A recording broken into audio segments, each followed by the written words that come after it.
dag der handler det om gedefiskeri. Og den her gang der er det ikke fra båd, som vi ellers har gjort rigtig meget i, men simpelthen fra land. Det er noget, I har efterspurgt rigtig meget, og derfor så vil jeg i dag gå ud fra land, komme med tips og tricks til, hvordan man egentlig griber gedefiskeriet an fra land, hvad man lige skal have i mente, hvad grej der eventuelt fungerer osv. Og så skal det også siges, at det er et sted, jeg ikke har fisket før det her, så jeg kender ikke området, og altså søen ligger 500 meter hernede, og jeg kan lige skimpe vandet dernede, men jeg har ikke kunne finde noget dybdekort eller noget på det, så derfor er jeg så også 2021-modellen af Deeper med i dag, som så forhåbentlig skal hjælpe mig med at finde nogle skrænter og lige finde ud af, hvad der egentlig sker på bunden dernede. Men jeg står her klokken 4:20 om morgenen, og hvis man sådan hører efter, så er ikke den eneste, der vågner nu her. Naturen begynder så småt at vågne op hernede, og fuglene de kvider bare løs. Så det er en utrolig smuk morgen, og jeg glæder mig utrolig meget til at komme ned til vandet. Så jeg synes egentlig bare, at vi skal komme ned, se om der er nogle geder, der vil lege med, og så krydser vi også lidt fingre på en stor en. Lad os komme derned af.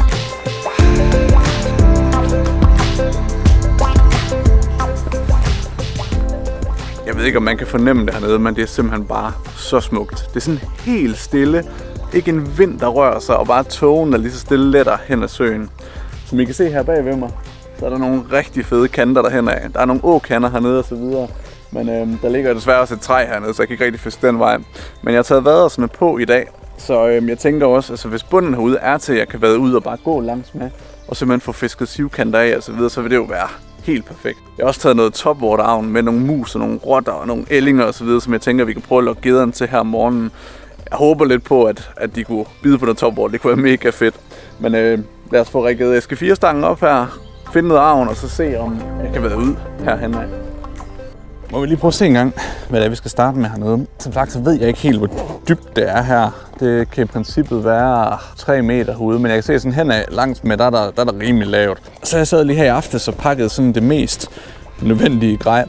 Så jeg har taget lidt forskellige softbait med. Jeg har nogle forskellige farver og så videre. Masser af klassikere. Jeg har nogle weedless grove med. Små jerkbaits. Det topwater-avn, jeg også tænker, vi kan prøve senere. Der er jo selvfølgelig sådan noget som en helt almindelig sådan pulstate craft trout. De nye, de er kommet med her fra Savage Gear. Og de er bare, altså prøv at se malerarbejdet på dem, er bare super fine. Og det er den lille model, der ikke fylder meget mere end en håndflade. Så den tænker jeg egentlig bare lige at få rigget op på en shallow screw. Og så en lille stinger på. Og så må vi se, om der er et eller andet, der vil lege med hernede. Jeg tænker at køre sådan en lille dobbeltstinger her. Det passer vist meget godt. Så lige på med en shallow screw i den, og så kører det. Det så ikke ud til, at der var noget lige her til at starte med i hvert fald, men det havde delt med næsten været for nemt. Nu tænker jeg egentlig, at vi skal prøve at se, om vi lige kan komme ned i vandet. Og der er bare nogle steder i de søer her, der skal man virkelig lige passe på. Ja, det ser vist længe fint ud. Men jeg ved ikke, man kan se det, men lige her foran mig, der begynder der faktisk at komme sådan en åkandebælte. Så jeg tænker egentlig bare, at vi skal derhen af. Det er sådan lidt creepy her, for man kan ikke rigtig se bunden nogle steder. Og der kan i princippet bare ligge en gren, hvor som helst, der lige fælder en. Der er bare en sværm af myg og små gnavpotter og så videre rundt omkring mig, der bare angriber. Jeg må åbenbart smage mega godt, men jeg skulle have haft noget myggespray med, mand. De er overalt. Men hvad gør man ikke for en lille gede? Eller en stor gede, for den sags skyld. Jeg har lidt problemer lige nu med at finde nogle steder, jeg egentlig sådan kan komme ud, fordi at det er bare... Altså, derhen hvor jeg startede, der var fint sådan sandbund. Men de fleste steder herhen der er det godt nok bare noget mudder. Og der er træ over det hele. Ja, det går bare i. Men lad os prøve lige at gå op og se. Det kunne være, der var et eller andet sted. Endelig er der vist et sted, hvor det ser ud til, at jeg kan komme ud. Ja. Se nu her.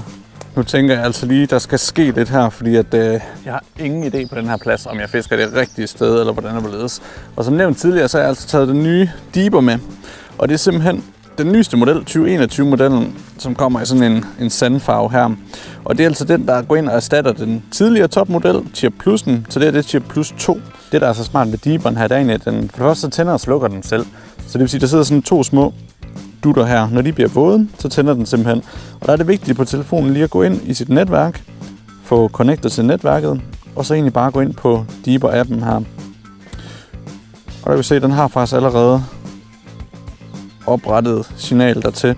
Og så er det egentlig bare, lægger jeg lige telefonen i lommen, så er det egentlig bare at få kastet ud til det sted, man tænker, at man gerne vil have aflæst. Og der kan jeg se, at derude, der er faktisk 2 meter, og så begynder den at flyde ned over en skrænt nu her. Der er 1,5-2 meter, og nu flyder den lige så stille ud over en skrænt herover, hvor det faktisk går ned på en 3 meter, 4 meter nu. Så noget kunne godt tyde på, at der faktisk er et godt drop-off derude. Det er dælme vigtigt.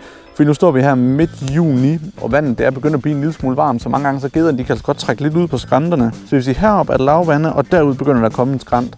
Så det er godt passe, at jeg så skal bruge lidt tid på det område her, hvor der er en skrænt i hvert fald. Det virker da i hvert fald, så lad os prøve at få fisket skrænten derude.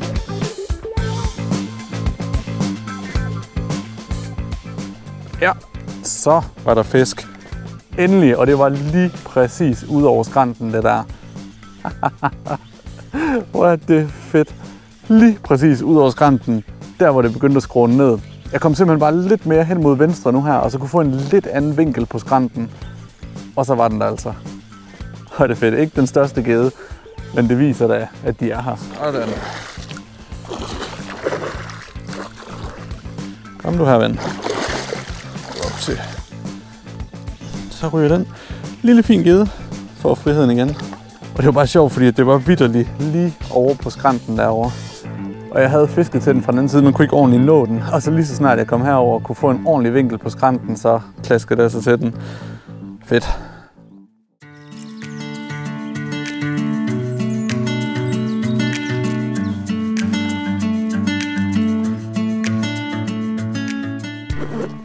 Jeg vil altså lige prøve at skifte om til noget topwater. Og det er altså bare lige nu her, hvis man skal have noget på topwater, så er det altså maj-juni, der plejer gederne at være super hugvillige. Og det er altså der, du sådan nær åkander og så videre, så kan fange dem på topwater.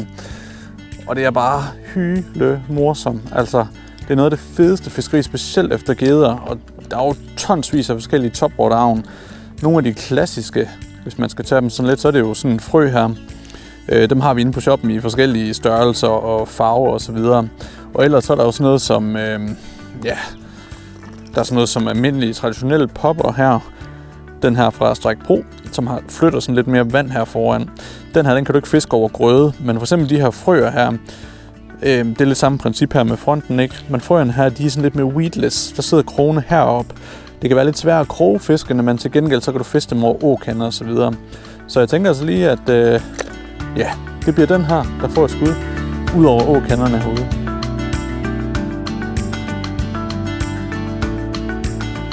Det ser ud til, at det bare ikke er i dag, at de i hvert fald vil have topwater.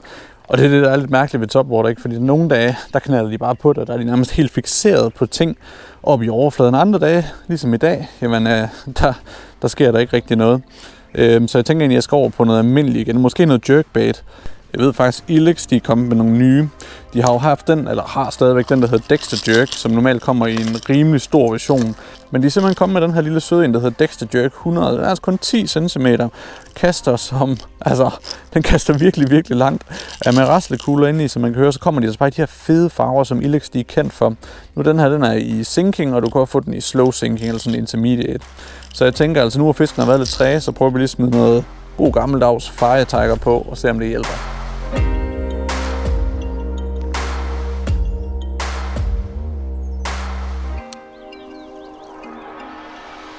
Ja, så var den der langt om længe.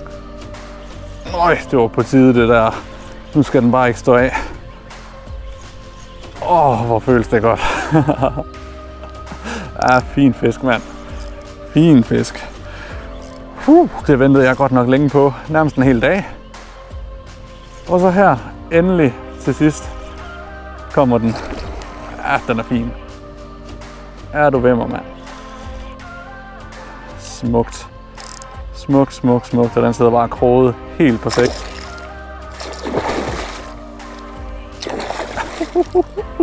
Den får altså lov til at blive nede i vandet. Men fin fisk. Sådan, mand. Endelig. Bum. Så svømmer den væk. Afsted med dig. Yes. Så lykkes det. Endelig lykkedes det at få den sidste gede, og jeg må sige, det holdt hårdt. Fordi jeg havde gået på de sidste 2-3 pladser og bare tænkt, nej, nu tager jeg hjem. en plads mere, hvis jeg ikke får noget der at tage hjem. Men så betalte det sig en fin ged her til sidst, og det markerer også dagen i dag. En svær dag, men rigtig, rigtig spændende dag. Også på 2 fisk og nogle hug på en ny sø, det er ganske okay. Og også fedt at være ude, ude og gå for det, og skulle klatre over træer og så videre for at komme ned til fiskespottet. Også lidt frustrerende. Men det er jo fedt at have deeperen med ude, og den må jeg så sige, den er jeg rigtig, rigtig imponeret over. Jeg har brugt de andre modeller også, og den her har sådan nogle nye funktioner, har længere batteritid, og så, det er bare fedt. Det er jo bare lir, og det er bare fedt at kunne have muligheden for at komme ud og se bundforholdene, se hvor skrænterne var. Det hjalp mig i hvert fald til at fange den første fisk, den har jeg ikke fanget uden deeperen. Og så også bare det her med, at normalt er jeg jo ude og fiske i båden, og der har vi jo ekkolod og så videre, og det har man jo ikke, når man går fra land. Så det der med at have et transportabelt ekkolod med ud, det duer altså bare. Så den har min varmeste anbefaling i hvert fald. Den og alt andet grej, det har jeg linket ned i beskrivelsen, så I kan gå ind på webshoppen, der har vi det hele. Støt os til at lave endnu flere fiskevideoer, og så vil jeg bare sige tusind tak, fordi du så med og knæk og bræk derude.